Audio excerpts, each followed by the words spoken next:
Hello friends, ಇವತ್ತಿನ ಸಂಚಿಕೆಯಲ್ಲಿ ಏನಾಯಿತು ಅಂತ ನೋಡ್ಕೊಂಡು ಬರೋಣ ಬನ್ನಿ. ರೌಡಿಗೆ ಮುಖಕ್ಕೆ ಕಟ್ಟಿರೋ ಬಟ್ಟೆನ ತೆಗಿತಾನೆ ಅರ್ಜುನ್. ಎಲ್ಲರೂ ಅವನ್ನ ಶಾಕ್ನಿಂದ ನೋಡ್ತಾರೆ. ಈಚೆ ಬೃಂದ ಸಂಧ್ಯನ ಫೋಟೋ ತೆಗೆಯುವಾಗ, ರೀ ಕಾಮನ್ ಸೆನ್ಸ್ ಇಲ್ವಾ? ಹೇಳ್ದೆ ಕೇಳ್ದೆ ಫೋಟೋ ತೆಗಿತಿದ್ರಲ್ಲ, ಮೊದಲು ಡಿಲೀಟ್ ಮಾಡಿ, ನನಗೆ ಲೇಟ್ ಆಗುತ್ತೆ, ಬಸ್ ಮಿಸ್ ಆಗುತ್ತೆ ಅಂತಾಳೆ ಸಂಧ್ಯಾ.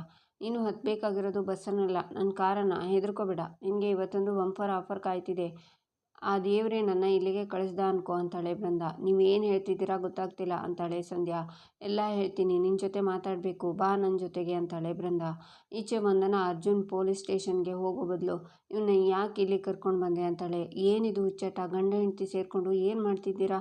ಪೊಲೀಸರು ಯಾಕೆ ಮನೆಗೆ ಬಂದಿದ್ದಾರೆ ಅಂತಾರೆ JP. ಹೇಳಿದ್ನಲ್ಲ, ವಿಕ್ಕಿ ಸಂಧ್ಯಾನ ಕೊಲೆ ಮಾಡಿಲ್ಲ. ನಿಜವಾಗ್ಲೂ ಸಂಧ್ಯಾನ ಕೊಲೆ ಮಾಡಿದ್ದು ಯಾರು ಅಂತ ಗೊತ್ತಾ ಅಂತಾಳೆ ಭಾರ್ಗವಿ.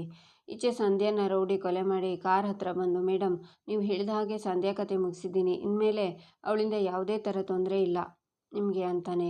ವೆರಿ ಗುಡ್, ಒಳ್ಳೆ ಕೆಲಸ ಮಾಡಿದ್ಯಾ. ನಿನಗೆ ಸೇರಬೇಕಾದ್ದು ನಿನ್ನ ಕೈಗೆ ಬಂದೇ ಸೇರುತ್ತೆ. ನಾಳೆ ಕೋರ್ಟಲ್ಲಿ ಕೇಸ್ ಮುಗಿಯುತ್ತೆ, ನನ್ನ ಮಗ ಆರಾಮಾಗಿರ್ತಾನೆ ಅಂತಾರೆ ಸಿತಾರ. ಇಷ್ಟೇ ನಡೆದಿದ್ದು ಸರ್, ಅಮ್ಮವರು ಹೇಳಿದ ಹಾಗೆ ಮಾಡಿದೆ ಅಂತಾನೆ ರೌಡಿ. ಆಗ ಶಕ್ತಿ JP ತಲೆ ಮೇಲೆ ಕೈ ಇಟ್ಕೋತಾರೆ. ಮಗನನ್ನು ಕಾಪಾಡೋದಕ್ಕೆ ಯುವತಿಯನ್ನೇ ಕೊಂದ ಮಹಾತಾಯಿ. ರೀ ಏನ್ರಿ ಮುಖ ನೋಡ್ತಿದ್ದೀರಾ? ಹೋಗಿ ಅರೆಸ್ಟ್ ಮಾಡ್ಕೊಂಡು ಬನ್ನಿರಿ ಅವರನ್ನು ಅಂತಾರೆ ಇನ್ಸ್ಪೆಕ್ಟರ್ ಪ್ರತಾಪ್. ನೀನು ಒಂದು ಹೆಣ್ಣ, ಅವನು ಎಲ್ಲ ಬಾಯಿ ಬಿಟ್ಟಿದ್ದಾನೆ. ಮುಗ್ದೆ ತರಹ ಇದ್ದು ಇಷ್ಟೊಂದೆಲ್ಲ ಕುತಂತ್ರ ಮಾಡಿದಿರಲ್ಲ. ಒಂದು ಹೆಣ್ಣಾಗಿ ನೀವು ಇಂಥ ಕೆಲಸ ಮಾಡಿರ್ಬೋದು ಅಂತ ನಾನು ಅಂದ್ಕೊಂಡೇ ಇರಲಿಲ್ಲ. ನಿಮ್ಮ ಮನೆಯಲ್ಲಿ ನೀವೊಬ್ಬರಾದರೂ ನೆಟ್ಟಗಿದ್ದೀರಾ ಅಂದ್ಕೊಂಡಿದ್ದೆ, ಆದರೆ ಇಂತಹ ಒಳ್ಳೆ ಮುಖದ ಹಿಂದೆ ಒಬ್ಬ ರಾಕ್ಷಸಿ ಇದ್ದಾಳೆ ಅಂತ ನನಗೆ ಗೊತ್ತಿರಲಿಲ್ಲ ಅಂತಾಳೆ ಭಾರ್ಗವಿ.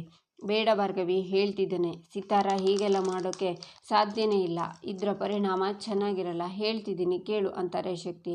ನಿಮ್ಮ ಹೆಂಡತಿ ಕೊಲೆ ಮಾಡಿದ್ದಾರೆ ಸರ್, ಅದಕ್ಕೆ ಸಾಕ್ಷಿ ಇದೆ ಅಂತಾಳೆ ಭಾರ್ಗವಿ.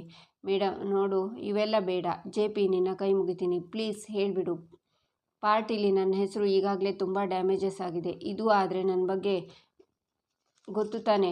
ಅರ್ಜುನ್, ನಿನ್ನ ಹೆಂಡತಿಗೆ ಇದೆಲ್ಲ ಬೇಡ ಅಂತ ಹೇಳು. ನೋಡಮ್ಮ, ನೀನು ಏನಾದರೂ ಮಾಡ್ಕೊ, ನನ್ನ ಹೆಂಡತಿ ವಿಷಯಕ್ಕೆ ಬರಬೇಡ. ನಾನು ಒಳ್ಳೆ ವ್ಯಕ್ತಿ ಆಗಲ್ಲ, ನಾನು ಹೇಳ್ತಿದ್ದೀನಿ ಅಂತಾರೆ ಶಕ್ತಿ.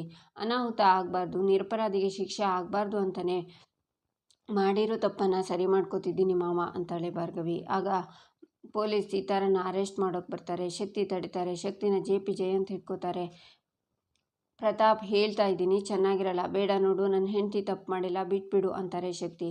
ಏನು, ಪ್ರತಾಪ್ ಸರ್ನ ತಡಿತೀರಾ? ಬೇಡ ಸರ್, ಡ್ಯೂಟಿನಲ್ಲಿರೋ ಅಧಿಕಾರಿಗೆ ಡ್ಯೂಟಿ ಮಾಡೋಕ್ಕೆ ತೊಂದರೆ ಕೊಟ್ಟರೆ BNS ಸೆಕ್ಷನ್ 221 ಪ್ರಕಾರ ನಿಮ್ಮನ್ನು ಒಳಗಡೆ ಹಾಕಬೇಕಾಗುತ್ತೆ. ಆಮೇಲೆ ನೀವು, ನಿಮ್ಮ ಮಗ, ನಿಮ್ಮ ಹೆಂಡತಿ, ನಿಮ್ಮ ಇಡೀ ಕುಟುಂಬನೇ ಜೈಲಲ್ಲಿ ಇರಬೇಕಾಗುತ್ತೆ ಅಂತಾಳೆ ಭಾರ್ಗವಿ. ಸಿತಾರ ಕೈಗೆ ಬೇಡಿನ ಹಾಕ್ತಾರೆ ಪೊಲೀಸರು. ಅವರನ್ನು ಎಳ್ಕೊಂಡು ಹೋಗ್ತಾರೆ. ಎಲ್ಲರೂ ಶಾಕ್ನಿಂದ ನೋಡ್ತಿರ್ತಾರೆ.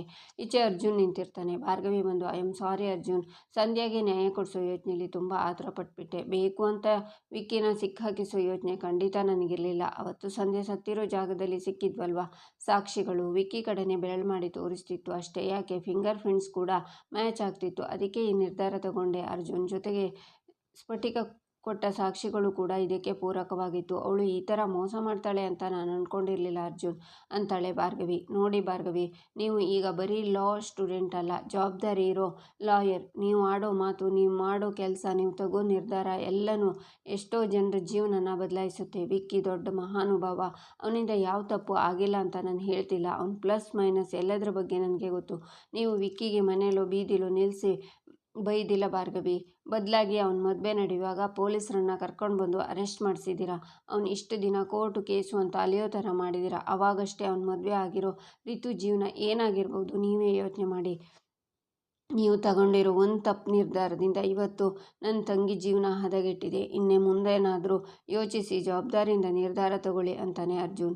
ನನ್ನ ನಿರ್ಧಾರ ತಪ್ಪಾಗಿದೆ ಅಂತ ನನಗೆ ಇವಾಗ ಅರ್ಥ ಆಗಿದೆ ಅರ್ಜುನ್. ಇನ್ಮೇಲೆ ನೀವು ಹೇಳಿದಾಗೆ 1000 ಸಲ ಯೋಚನೆ ಮಾಡಿ ನನ್ನ ನಿರ್ಧಾರನ ತಗೋತೀನಿ. ನನ್ನಿಂದ ಹಾಳಾಗಿರೋ ರಿತು ಜೀವನನ ಮೊದಲು ಸರಿಪಡಿಸ್ತೀನಿ Arjun. I am really very sorry ಅಂತಾಳೆ ಭಾರ್ಗವಿ. ಅರ್ಜುನ್ ಅಲ್ಲಿಂದ ಹೋಗ್ತಾನೆ. ಈಚೆ ವಿಕ್ಕಿ ಜೈಲಲ್ಲಿ. ಏಯ್ ವಿಜಯಕುಮಾರ, ಬಾಯಿಲಿ. ಲೋ ವಿಜಯಕುಮಾರ, ನಮ್ಮಪ್ಪ ನಿನಗೆ ಕಂತೆ ಕಂತೆ ಎಣಿಸಿದ್ರು, ನೀನೇನೋ ನನಗೆ ದ್ರೋಹ ಬಗ್ಬಿಟ್ಟಿಯಲ್ಲೋ. ಆ ಪ್ರತಾಪ ಅಂತೂ ನನ್ನ ಮಾತು ಕೇಳಲ್ಲ. ನೀನಾದರೂ ನನ್ನ ಆಚೆಗೆ ಬಿಡಯ್ಯ. ಈ ಸೆಲ್ಲಲ್ಲಿ ಕೂತು ಕೂತು ಕಾಲೆಲ್ಲ ಸೆಟ್ಕೊಂಡ್ಬಿಟ್ಟಿದೆ ಅಂತಾನೆ ವಿಕ್ಕಿ. ನಿನ್ನ ಕಷ್ಟ ನನಗೆ ಅರ್ಥ ಆಗುತ್ತೆ ವಿಕ್ಕಿ, ಆದರೆ ನಾನೇನು ಮಾಡಲಿ? ಅದು ಅಲ್ಲದೆ ಸ್ಟೇಷನ್ ಪೂರ್ತಿ CCTV ಕ್ಯಾಮರಾ ಇದೆ. ಕೊಲೆ ಆರೋಪಿನ ಹಾಗೆಲ್ಲ ಬಿಡೋ ಹಾಗಿಲ್ಲ ಅಂತಾರೆ ವಿಜಯ್. ನಾನು ಕೊಲೆ ಮಾಡಿಲ್ಲ ಕಣಯ್ಯ. ಯಾರಿಗೂ ಯಾಕೆ ನನ್ನ ಮಾತು ಅರ್ಥ ಆಗ್ತಿಲ್ಲ. ಆ JP ಅಂಕಲ್ ಎಲ್ಲಿ? ಅವಳು ಕೊಲೆ ಮಾಡಿದಾಳೆ ಅಂತ ಸುಳ್ಳು ಸಾಕ್ಷಿನ ಕ್ರಿಯೇಟ್ ಮಾಡಿ ನಾನು ತಪ್ಪೇ ಮಾಡಿಲ್ಲ ಅಂತ ಪ್ರೂವ್ ಮಾಡೋಕ್ಕಾಗಲ್ವಂತ ಅಂತಾನೆ ವಿಕ್ಕಿ. ಕಷ್ಟ ವಿಕ್ಕಿ ಅಂತಾರೆ ವಿಜಯ್. ತಪ್ಪು ಮಾಡಿದಾಗಲೇ ತಗಲು ಹಾಕ್ಕೊಳ್ದೇ ಇರೋ ನಾನು ಈಗ ತಪ್ಪೇ ಮಾಡಿಲ್ಲ, ಆದರೂ ತಗಲು ಹಾಕ್ಕೊಂಡು ಕೂತಿದ್ದೀನಿ. ಎಂಥ ಗ್ರಹಚಾರ ಬಂತಪ್ಪ. ಥೂ, ನೋಡು ನಮ್ಮ ಅಪ್ಪ ಮತ್ತು JP ಅಂಕಲ್ಗೆ ಫೋನ್ ಮಾಡಿ ಕರೆಸು, ಅದೇನು ದಬ್ಬ ಹಾಕ್ತಾರೋ ಅಂತ ನಾನೇ ವಿಚಾರಿಸ್ತೀನಿ ಅಂತಾನೆ ವಿಕ್ಕಿ. ಆಗ JP ಶಕ್ತಿ ಅಲ್ಲಿಗೆ ಬರ್ತಾರೆ. ಓ, ಸದ್ಯ ಬಂದ್ರಲ್ಲ ಡ್ಯಾಡಿ ಅಂಕಲ್, ಇಲ್ಲಿದ್ದೀನಿ, ನನಗೆ ಇಲ್ಲಿರೋದಕ್ಕಾಗಲ್ಲ, ಬೇಗ ಬಿಡಿಸ್ಕೊಂಡು ಹೋಗಿಬಿಡಿ ಅಂಕಲ್. ಕೊಲೆ ಮಾಡಿದವಳು ಅದ್ಯಾರು ಹೆಂಗಸು ಸಿಕ್ಕಿದಾಳೆ ಅಂತ ಪ್ರತಾಪ್ ಕರ್ಕೊಂಡು ಬರೋಕ್ಕೆ ಹೋಗಿದ್ದಾನೆ, ನೀವು ನನ್ನ ಕರ್ಕೊಂಡು ಹೋಗ್ತೀರಾ ಅಲ್ವಾ ಅಂತಾನೆ ವಿಕ್ಕಿ. ಈಚೆ ನಿರ್ಮಲಾ, ಸಾಕ್ಷಿ, ವಂದನ ನಿಂತಿರ್ತಾರೆ. ಭಾರ್ಗವಿನ ನೋಡಿ, ಭಾರ್ಗವಿ ನಿಂತ್ಕೊ ಅಂತಾರೆ ನಿರ್ಮಲಾ. ಭಾರ್ಗವಿ ನಿಂತ್ಕೋತಾಳೆ. ಅದೆಷ್ಟು ಧೈರ್ಯ ನಿನಗೆ? ನಮ್ಮ ಬೀಗ್ರನ್ನೇ ಜೈಲಿಗೆ ಕಳಿಸ್ತೀಯಾ ಅಂತಾರೆ ನಿರ್ಮಲಾ. ಏನು ಮಾಡೋದು, ಈ ಕಾನೂನು ಅನ್ನೋದ್ರ ಮುಂದೆ ಚಿಕ್ಕ ದೊಡ್ಡಮ್ಮ, ಅಕ್ಕ, ತಂಗಿ ಅದ್ಯಾವುದು ಲೆಕ್ಕಕ್ಕೆ ಬರಲ್ಲ. ಅವ್ರು ಕೊಲೆ ಮಾಡಿದ್ದಾರೆ, ಅದಕ್ಕೆ ಶಿಕ್ಷೆ ಆಗ್ತಿದೆ. ಇದರಲ್ಲಿ ನನ್ನ ತಪ್ಪೇನಿದೆ? ಕೊಲೆಗಾರ್ತಿ ನಿಮ್ಮ ಬೀಗರಾಗಿರೋದು ನಿಮ್ಮ ಹಣೆ ಬರತ್ತೆ ಅಂತಾಳೆ ಭಾರ್ಗವಿ. ಏಯ್, ಯಾರನ್ನೇ ಕೊಲೆಗಾರ್ತಿ ಅಂತಿದ್ಯಾ? ಅವ್ರು ಯಾರೋ ಬಂದು ಹೇಳಿದ ತಕ್ಷಣ ಕೊಲೆ ಮಾಡಿದ್ರು ಅವರು ಅಂತ ಹೇಗೆ ಸಾಬೀತಾಗುತ್ತೆ ನಿನಗೆ? ನನ್ನ ಕಂಡ್ರೆ ಹೊಟ್ಟೆ ಉರಿ. ಮೊದಲು ನನ್ನ ಅರ್ಜುನ್ನ ಕಿತ್ಕೊಂಡೆ, ನಂತರ ವಿಕ್ಕಿನ ಜೈಲಿಗೆ ಕಳಿಸ್ದೆ, ಈಗ ನನ್ನ ತಾಯಿ ಮೇಲೆ ಆಪಾದನೆ ಆಗ್ತಿದ್ಯಾ ಅಂತಾಳೆ ವಂದನ. ಜಗತ್ತು ನಿನ್ನ ಸುತ್ತನೇ ಸುತ್ತುತ್ತಾ ಇದೆ ಅಂದ್ಕೊಳ್ಳೋದು ನಿನ್ನ ಭ್ರಮೆ, ಅದಕ್ಕೆ ನಾನು ಏನು ಮಾಡೋಕ್ಕಾಗಲ್ಲ ಅಂತಾಳೆ ಭಾರ್ಗವಿ. ಅವಳು ದಿಮಾಕ್ ನೋಡಿ ಅಕ್ಕ, ಉಂಡು ಮನೆಗೆ ದ್ರೋಹ ಬಗ್ದು ಕೊಬ್ಬಿನ ಮಾತಾಡ್ತಿದ್ದಾಳೆ ಅಂತಾಳೆ ಸಾಕ್ಷಿ. ಇವಳಿಗೆ ಬರೀ ಬಾಯಲ್ಲಿ ಹೇಳಿದರೆ ಸಾಲದು, ನಿನ್ನನ್ನು ಅಂತ ಹೊಡೆಯೋಕೆ ಕೈ ಮೇಲೆ ಎತ್ತಿ ನಿರ್ಮಲಾ ಬರುವಾಗ ಅರ್ಜುನ್ ಬಂದು ಮಾಮ್ ಅಂತಾನೆ. ಅರ್ಜುನ್, ಇವಳು ಏನು ಮಾಡಿದಾಳೆ ಅಂತ ಗೊತ್ತಾದರೆ ನೀನು ಖಂಡಿತ ನನ್ನ ತಡೆಯಲ್ಲ ಅಂತಾರೆ ನಿರ್ಮಲಾ. ನನಗೆ ಗೊತ್ತು ಮಾಮ ಅಂತಾನೆ ಅರ್ಜುನ್. ಗೊತ್ತಾ? ಗೊತ್ತಿದ್ದು ತಡೀತಿದ್ಯಾ ಅಂತಾರೆ ನಿರ್ಮಲಾ. ನೋಡು ಅರ್ಜುನ್, ಅವತ್ತು ವಿಕ್ಕಿ, ಇವತ್ತು ಮಾಮ್ ಸುಮ್ಮನೆ ಜೈಲು ಕೋರ್ಟು ಅಂತ ಅಲ್ದಾಡಿಸ್ತಿದ್ದಾಳೆ ಅಂತಾಳೆ ವಂದನ. ನಿನ್ನ ಹೆಂಡತಿಗೆ ಸ್ವಲ್ಪ ಬುದ್ಧಿ ಹೇಳು ಅಂತಾರೆ ನಿರ್ಮಲಾ. ಇವತ್ತು ಬುದ್ಧಿ ಹೇಳಬೇಕಾಗಿರೋದು ಭಾರ್ಗವಿಗಲ್ಲ ಮಾಮ್, ಕೊಲೆ ಮಾಡಿಸಿದವರಿಗೆ ಅಂತಾನೆ ಅರ್ಜುನ್. ಏನು ಅರ್ಜುನ್ ನಿನ್ನ ಮಾತಿನ ಅರ್ಥ? ನಿನ್ನ ಹೆಂಡತಿ ತಪ್ಪೇ ಮಾಡಿಲ್ಲ ಅಂತಾಳೆ ಸಾಕ್ಷಿ. ವಿಕ್ಕಿ ವಿಷಯದಲ್ಲಿ ಭಾರ್ಗವಿ ತಪ್ಪು ಮಾಡಿದಾಳೆ ನಿಜ, ಆದರೆ ಈ ಸಲ ಅವರಿಂದ ತಪ್ಪಾಗಿಲ್ಲ ಅಂತಾನೆ ಅರ್ಜುನ್. ಆಗ ಭಾರ್ಗವಿ ಅರ್ಜುನ್ ಕೈನ ಹಿಡ್ಕೊಂಡು ಸ್ಮೈಲ್ ಮಾಡ್ತಾಳೆ. ಈಚೆ ವಿಕ್ಕಿ, ಅವಾಗಿಂದ ಬಡ್ಕೋತಿದ್ದೀನಿ, ಒಬ್ಬರಾದರೂ ಮಾತಾಡಿ ಪ್ಲೀಸ್ ಅಪ್ಪ, ಇಲ್ಲಿ ಎಷ್ಟು ಕಷ್ಟ ಆಗ್ತಿದೆ ಅಂತ ಗೊತ್ತಾ ನಿಮಗೆ?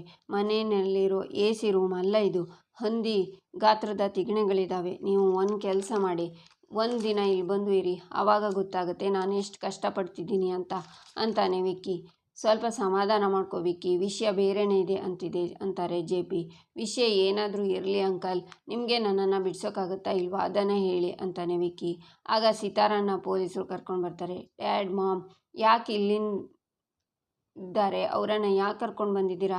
ನೀವು ಹೇಳಿದ್ರ ಡ್ಯಾಡ್? ಮಾಮ್ ನನ್ನ ನೋಡಿದರೆ ಟೆನ್ಷನ್ ಆಗಿಬಿಡ್ತಾರೆ, ಬೇಕಿದ್ರೆ ನನ್ನ ಬಿಡಿಸೋಕೆ ನಾನೇ ಕೊಲೆ ಮಾಡಿದ್ದೀನಿ ಅಂತ ಹೇಳಿದ್ರು ಆಶ್ಚರ್ಯ ಇಲ್ಲ.